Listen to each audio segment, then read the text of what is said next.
Hoje, todo jovem, tendo tempo, o ideal é que aprenda mais um idioma. Inglês é, há muito tempo, a língua universal por ser a língua dos negócios, do dinheiro.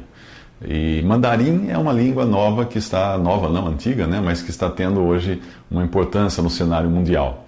Portanto, é importante, se ele tiver tempo, que ele aprenda inglês como idioma comercial e, se for atuar no mercado internacional, talvez mandarim ou outro idioma. Alguém que saiba inglês já está bem equipado para trabalhar em qualquer lugar do mundo, inclusive na China ou em empresas chinesas, mas se souber mandarim, melhor ainda. Se um empregador envolvido em negócios com a China precisar decidir entre dois profissionais igualmente competentes, a escolha poderá recair naquele que souber mandarim. Digamos que o inglês seja a garrafa de água que todo profissional precisa levar para se aventurar no deserto dos negócios. E o mandarim seja o isopor para manter a água gelada. A primeira é essencial, você não sobrevive sem ela. O isopor é desejável e pode facilitar em muito a sua jornada, mas você não teria a sua vida facilitada se levasse apenas o isopor. Na época do milagre japonês, muita gente procurou aprender aquele idioma e acabou se dando bem em empregos e negociações que envolviam empresas daquele país. Hoje o interesse em aprender japonês é mais para quem quer viver e trabalhar no Japão, já que o idioma não se firmou como uma tendência mundial. Já não se busca aprender a língua como um diferencial, esperando que ela venha a ser falada em outros países além do Japão. Isso não aconteceu com o japonês. Eu acredito que o mandarim siga o mesmo caminho. Na época do milagre japonês, quem pagava pelos produtos estava nos países que utilizam o inglês como idioma comercial, e o mesmo deve acontecer com a China. Os clientes da China falam inglês, e é por isso que até mesmo os chineses hoje estão empenhados em aprender inglês. Quem detém o poder impõe a língua.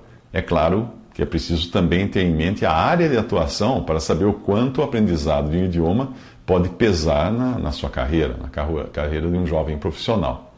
Há 2000 anos, o mundo tinha 3 idiomas correntes. Havia o latim, o idioma político e comercial imposto pelo Império Romano em suas conquistas, e o grego, que era mais usado como idioma cultural da ciência, filosofia, literatura. Este era, na verdade, um resquício do domínio grego sobre o mundo de então, o mundo antigo. Além desses 2 idiomas, havia sempre algum idioma local, já que os romanos preservavam a cultura, a religião e até mesmo os governantes locais como forma de manter a paz. Essa era a Pax Romana, a invasão romana era feita assim. Um caso clássico disso aparece no texto trilingüe pregado sobre a cruz de Jesus. A mensagem ali estava escrita em latim, grego e hebraico. Os 3 idiomas usuais naquela região, naquela época, naquele momento, e com aqueles povos. Há pouco mais de um século, nós tínhamos também 3 idiomas usados no mundo: o nativo, o francês, para literatura e cultura, e o inglês para o mundo dos negócios. Este último foi substituindo o francês à medida que o Império Britânico e depois os Estados Unidos imprimiam o seu poder nas transações mundiais. Hoje o francês é mais visto em cardápios ou impressos dos correios, que é inclusive uma necessidade, uma imposição internacional dos correios. Eu particularmente não acredito na perda da hegemonia do inglês. Ainda que a China cause um impacto grande nos negócios no mundo todo e venha a ganhar espaço com o seu idioma nas transações comerciais, a carga cultural norte-americana é muito grande. E aí nós estamos falando de toda uma mídia que não é controlada como é a chinesa. A liberdade de expressão gosta de adotar o idioma que lhe dê, obviamente, livre expressão, maior liberdade de expressão.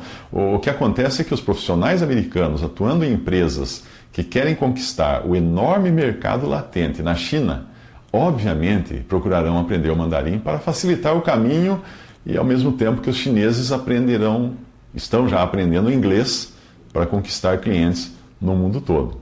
Mas existe um processo que provavelmente já tenha começado e pode ganhar força com o tempo. E tem mais a ver com os chineses aprendendo inglês do que com os americanos aprendendo mandarim.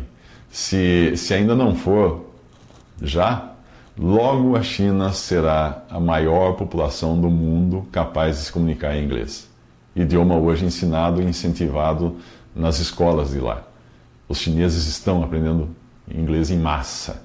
Nós sabemos todos que o português falado no Brasil soa completamente diferente do que é falado em Portugal. e a exportação da cultura brasileira por meio da música, filmes, novelas para Portugal e outros países do mundo acabou influenciando também o sotaque da língua nesses países, fazendo com que ela esteja tendendo para o som brasileiro, do português brasileiro. Junte a isso o fato de estarmos falando de uma população de 10 milhões em Portugal, com o sotaque original do idioma, competindo com uma população de 200 milhões de brasileiros falando a sua própria maneira. Prevalece este sotaque, como prevalece hoje o sotaque norte-americano no inglês, em detrimento do britânico, que é a origem da língua inglesa. Mas em ambos os casos, nós falamos de países com o mesmo idioma natal. Hoje o inglês é a língua natal de pouco mais de 300 milhões de pessoas no mundo todo, enquanto o mandarim é falado como língua nativa por quase 1 bilhão de pessoas. Ou já 1 bilhão, né? Com o incentivo do aprendizado, não vai demorar para termos uma população de chineses falando inglês como segundo idioma. E essa será maior do que os nativos que falam inglês como sua língua nativa.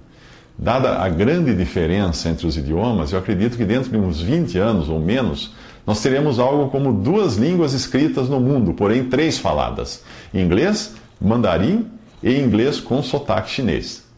Quando isso acontecer, é melhor exumar o túmulo de Shakespeare e recolocar o seu corpo na posição original, porque eu posso apostar que Shakespeare terá se virado no caixão.